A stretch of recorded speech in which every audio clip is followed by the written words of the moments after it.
अस्सलाम वालेकुम नाज़रीन, आप देख रहे हैं पीसी वर्ल्ड न्यूज। मैं हूं शामेर।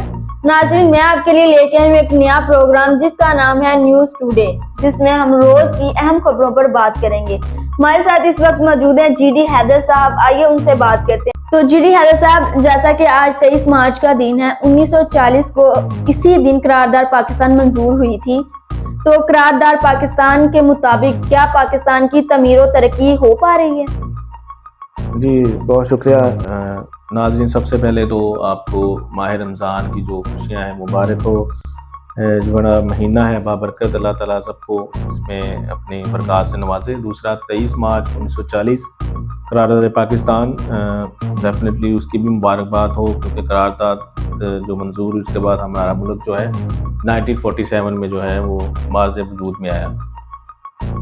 जहाँ तक तल्लक है आपके सवाल का कि 23 को जब 1940 में करारदाद मंजूर हुई, जिसके मकासद थे कि एक ऐसा मुल्क जो है वो कायम किया जाए जो इस्लाम के मुताबिक हो, उसमें इस्लामी कवानीन हो और उसमें हर बंदे को, चाहे वो मुसलमान है, चाहे वो क्रिश्चियन है, चाहे किसी भी उसका तल्लक है मज़हब से, उसको हकूक़ मिले।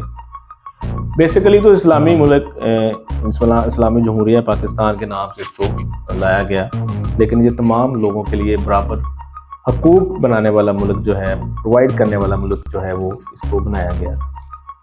मकासद की बात की आपने, मकासद तो बड़े अच्छे थे, लेकिन अफसोस से कहना पड़ता है कि हम जो कायदे आज़म ने या अल्लामा इकबाल ने जो इसका ख्वाब देखा था कि ऐसा मुल्क होगा, इस्लाम के मुताबिक चलेगा, वैसे भी रियासत मदीना के नाम पे इसको डेफिनेटली बनाया गया और इसमें वही कानून लाने की जो है वो बात की गई थी।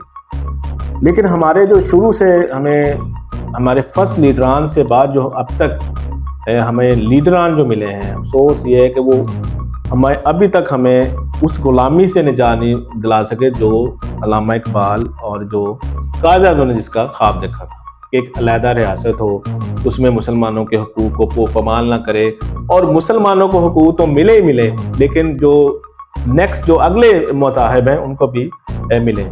तो यहाँ पे हमेशा से जंगल का कानून रहा है, जिसकी लाठी उसकी बहस पे हमने अमल किया। हम टोटल उस करारदाद तो भूल चुके हैं। वडेरों की यहाँ पे सल्तनत रही, उसके बाद ब्यूरोक्रेट्स यहाँ पर हैवी रहे, और जो है सियासतदान जो है, करप्ट सियासतदान जो है, उन्होंने इस मुल्क का बेड़ा गर्क कर दिया अभी तक। तो अभी आप देखें कि 1940 और अब 2023 इतने अरसा हो गया है इस पाकिस्तान का बने हुए, लेकिन अभी भी लोगों को बुनियादी हकूक़ नहीं मिल रहे। अब बुनियादी हकूक़ जो हैं वो बहुत सारे हैं। बेसिकली आम आदमी के लिए जो बेसिक सैलरीज हैं वो नहीं मिल रही, उनको हकूक़ नहीं मिल रहे, कपड़ा रोटी मकान जो है वो प्रॉपर तौर पे नहीं मिल रहा। और देखें अभी जो रिसेंटली हमारे हालात यहाँ पे मुल्क में बन गए हैं, महंगाई इतनी ऊपर चली गई है।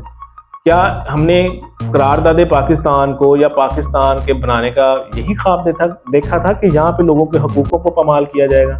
यहाँ पे असल जो है, जो इस मुल्क की खिदमत करना चाहते हैं लोग, उनको ऊपर ही नहीं आने दिया जाएगा। और जो यहाँ पे हमारी 2-4 ख़ानदान जो हम ऊपर मुसल्लत किए हुए हैं पिछले 75 सालों में, वही हम पे हुकूमत करी जाएंगे और वही हमारा पैसा जो है वो लूटते जाएंगे एक दूसरे से।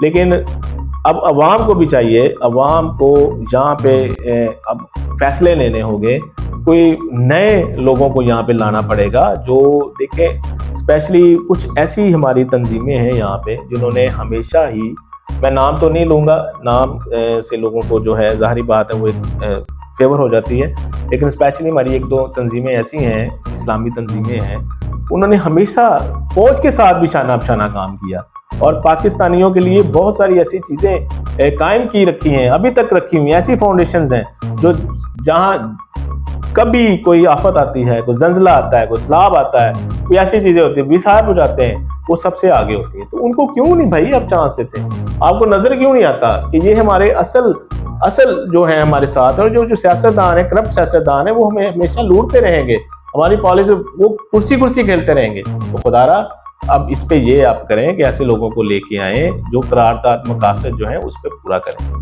जी बिल्कुल, जैसा कि 1947 में ये पाकिस्तान आज़ाद हुआ था और आज 2023 है, लेकिन यहाँ पे तरक्की करने की बजाय हमारा मुल्क पीछे को आ रहा है। दूसरे ममालिक देखा जाए वो तरक्की करके आगे जा रहे हैं, वो बहुत से ममालिक जो हमसे पीछे थे वो हमसे बहुत ज़्यादा आगे गुजर चुके हैं, लेकिन यहाँ पे हमारे हुक्मरानों की अपनी मैं ही ख़त्म नहीं होती, जिसकी वजह से ये मुल्क तरक्की करने की बजाय और ज़्यादा पीछे आता जा रहा है।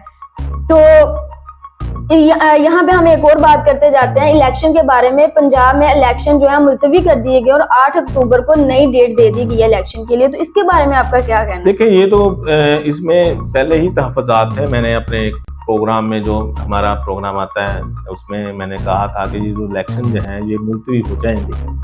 तो लेकिन ये देखें, अभी हमारे जो मैंने रिसेंटली भी हमारे जो फाइनेंस मिनिस्टर हैं उन्होंने भी कह दिया था कि मुमकिन नहीं है। फ़ौज ने भी हमारी ने कह दिया था कि हम सिक्योरिटी नहीं दे सकते, और बहुत सारे इदारे, क्योंकि नज़र आ रहा है ना। देखें, यहाँ पे 30 डेज में इलेक्शन कैसे मुमकिन हो सकते थे, ये तो होना ही था।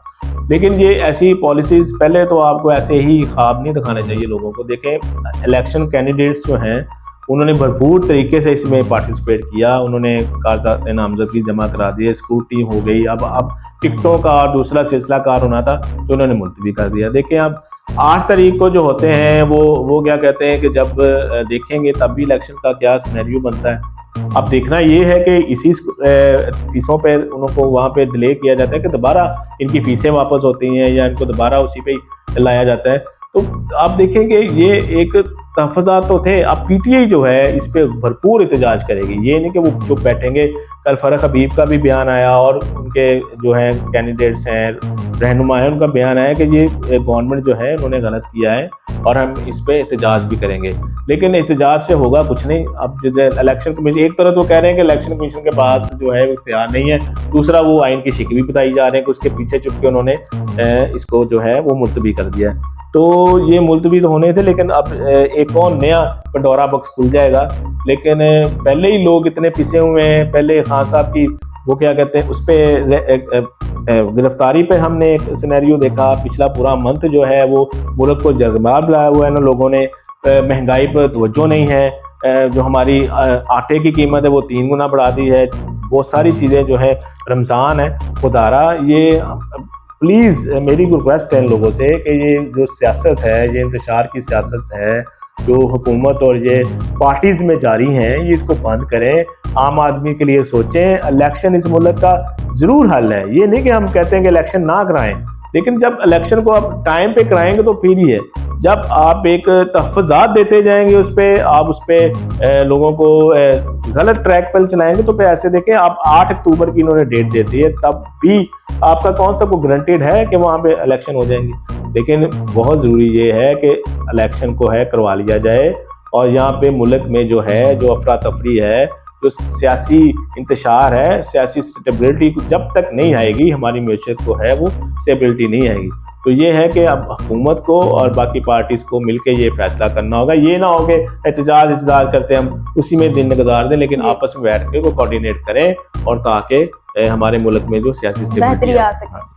तो नाज़रीन, ये थे हमारे साथ जीडी हैदर साहब, जिन्होंने हमारे साथ बात की 23 मार्च 1940 के हवाले से भी बात की और इलेक्शन के हवाले से भी बात की और अपना नजरिया बताया लोगों को। इस प्रोग्राम का असल मकसद ये है कि हम लोगों के जो भी मसाइल हैं वो उनको आगे ला सके, ताकि ये अरबाब अख्तियार तक पहुंच सकें और इन पर अमल किया जा सके और लोगों के मसाइल का हल निकाला जा सके। उम्मीद है कि आपको हमारा प्रोग्राम अच्छा लगा होगा। अगले प्रोग्राम तक के लिए हमें दीजिए इजाजत। अल्लाह हाफिज।